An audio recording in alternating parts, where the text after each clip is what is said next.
Welcome into the Toss-Up. I'm your host, Luke Brenneman, and today we're joined by a very special guest, the new leader of Indiana women's soccer, head coach Josh Rife, a former Hoosier standout who helped the men's program reach 2 Final Fours and win a Big Ten title. Coach Rife is now back in Bloomington for his first season at the helm. We'll talk about his playing days, his coaching journey, and what lies ahead for this year's squad, coming up now on the Toss-Up.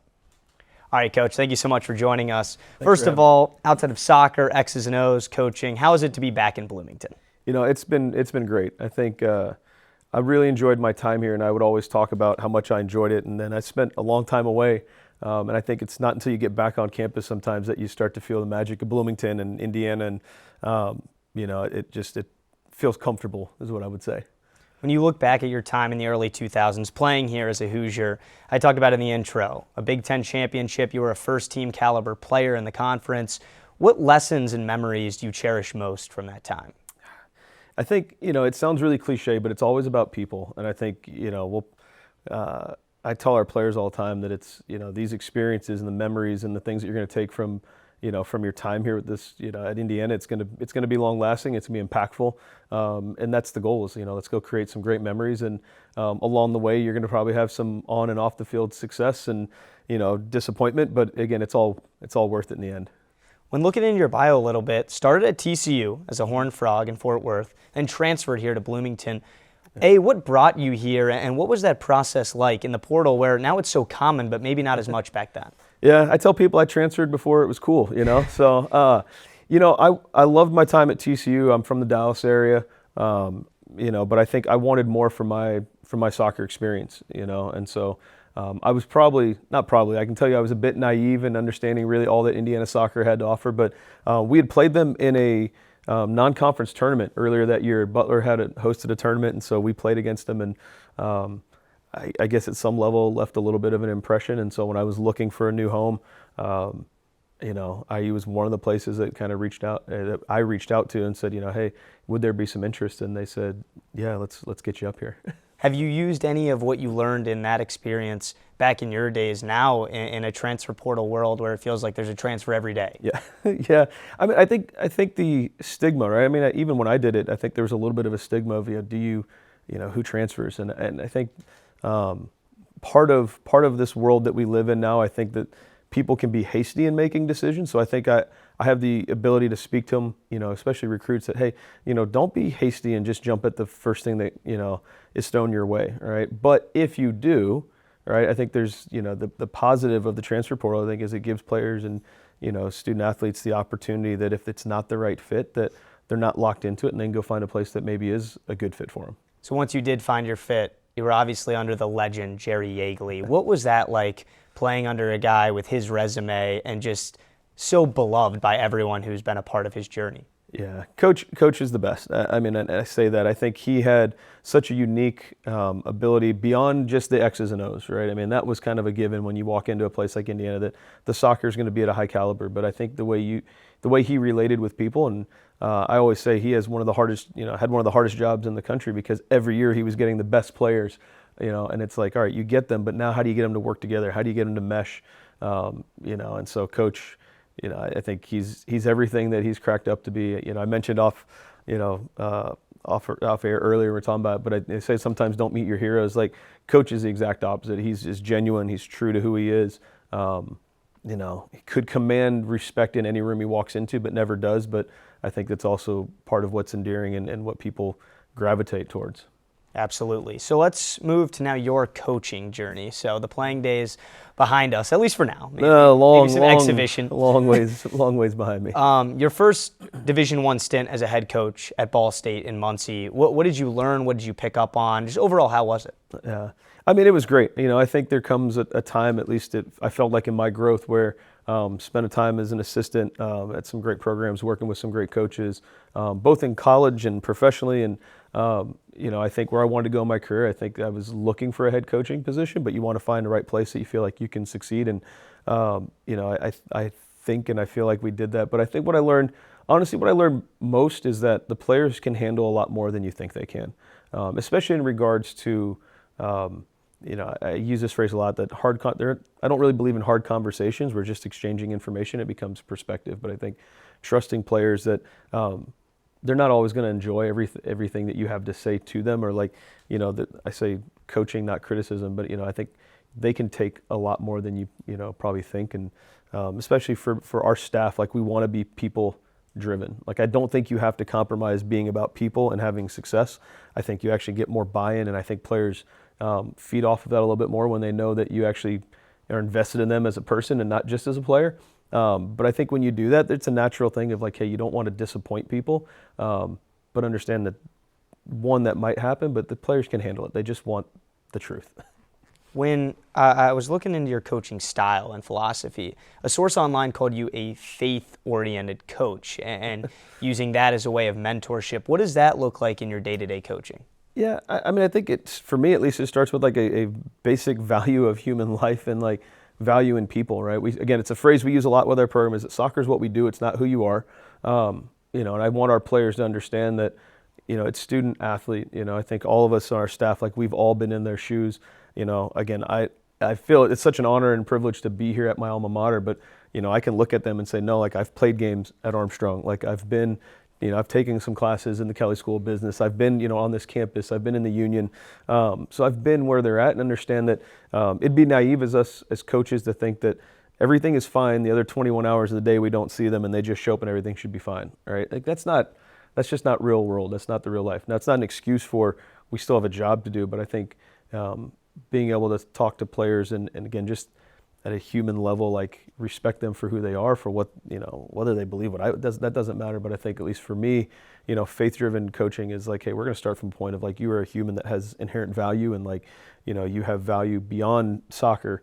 Obviously, our job is how do we get the most out of you from a soccer standpoint, but I think that the relationship piece is really important to our staff. So refreshing to hear in a world where I feel like a lot of the media talks about, or at least stories from players, where it's nonstop about win-loss. What can you be to be a better player and not necessarily a better person? On that note, that's enough about the past. It is time to dive into the Josh Rife era of Indiana women's soccer. And after the break, Coach will give us a closer look at his team and what to expect from the Hoosiers as conference play gets underway. Stick with us. You're watching The Toss-Up.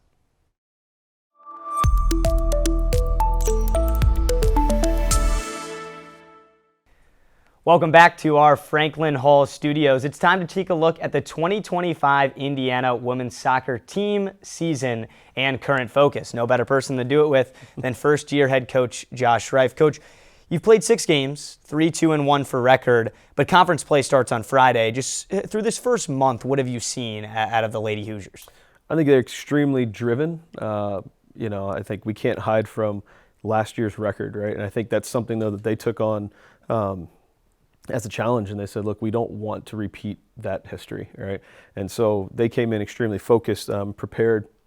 I think they're a very coachable group. And so as we've thrown things at them, we challenge them with stuff that there's never been complaining, whining. It's okay, let's get to work and let's get better. And so I think I couldn't ask for a better group to walk into this fall that has really taken on to everything that we as a staff have tried to implement. And we use a phrase called fail forward, right? It's not about not making mistakes, but it's if we're going to make them, let's make it because we're trying to go do something, not because we're scared, to make mistakes. I think you never play your best that way. And credit to the staff for creating environments for the players to do that, but also so much credit goes to the players that they've embraced that and said, all right, let's go for it.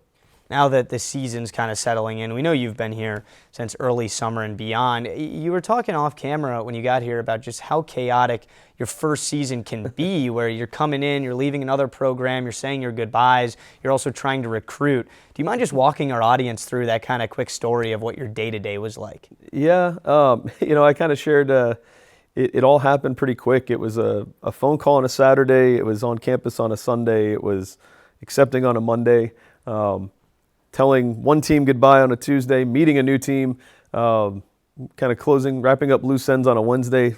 First day of work was a Thursday, and then on the road Friday recruiting for 3 days. So, it's crazy. It's chaotic, but I love it. I think we talk about it as a team like a privilege that we have to do college athletics and being involved in sports is that, you're going to experience highs and lows emotionally. There's going to be, great things and frustrating things and kind of all that in between. But so many people go through their lives and don't get to experience that emotion. They go to their job and maybe they just, it's so predictable that it becomes, mundane. And I think that, don't lose the perspective that it's great that we get to experience these things. That, I'm still going to roll into a game on Friday and have emotions about what we're going to do. And I think that is, it's a special thing to have a job where you get to do that and experience that every day.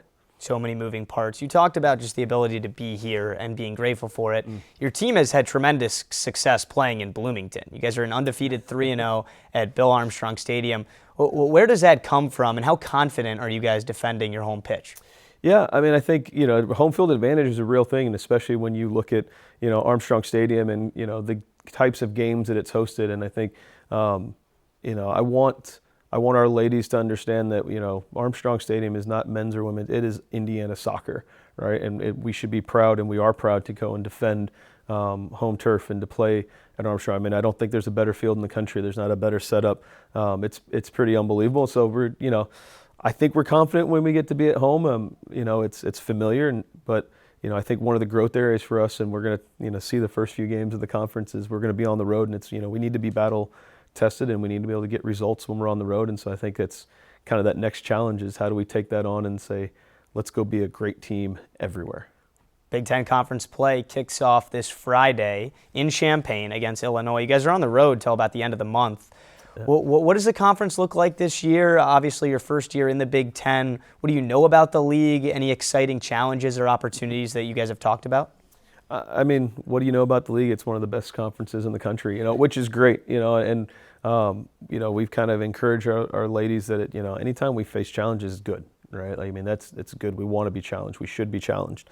I think that the conference as a whole, I think I was just reading on the way up here, I think there's 6 teams in the top 25 right now.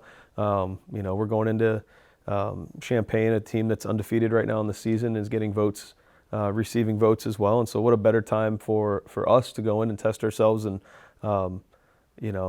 as far as I'm concerned, we're going to go get a great road win. Is there an element to year, your coaching philosophy? Obviously, it depends who you have and what your team's strengths are at, but do you want to be defensively sound? Or are you guys going to be, high pace this year? We've had a little taste of you guys, but really looking forward to seeing it in the league. What can fans expect? Yeah, I think that this group, and credit to, the work that's been done before I even got here, right? But I think defensively, it's a group that's not afraid to put the work in, and you see that on both sides of the ball. Again, I think the lacking piece, or the piece maybe that's been missing in the past, is how do we generate scoring opportunities and score goals? And I think it's it's the hardest thing to do in soccer is score goals. But I philosophically am good teams don't like to be pressed, and no one likes to sit back and just defend. And so it's that fail forward mantra. If we're gonna maybe not get a desired result, it's going to be because we're going after it, not because we're just sitting in and letting things happen to us. Before we let you get out of here, at the end of the day, this is IU Student Television. Do you have a message to the students listening, or overall women's soccer fan base, for what to expect, not necessarily from the X's and O's like we just talked about, but hard work, mentality, character, you touched on it, during the Josh Rife era as we're underway for a new season in Indiana women's soccer?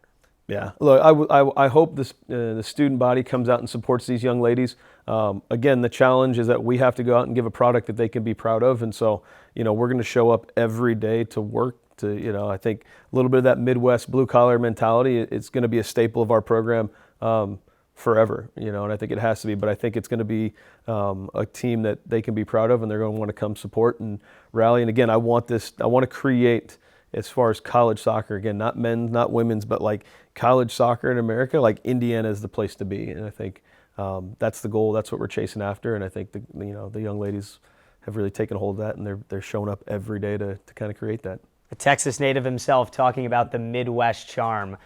How's that? Well, you walk the walk as a player. Now we're on to the Josh Rife era in Indiana women's soccer. Thank you so much for joining our show on the Toss Up. And at the end of the day, another guest, our first guest of the semester. Stick around for more on the Toss Up. Next week, we have a massive episode of the Ryder Cup. But for now, thank you so much, Coach, for joining us. And we say so long, and until next week.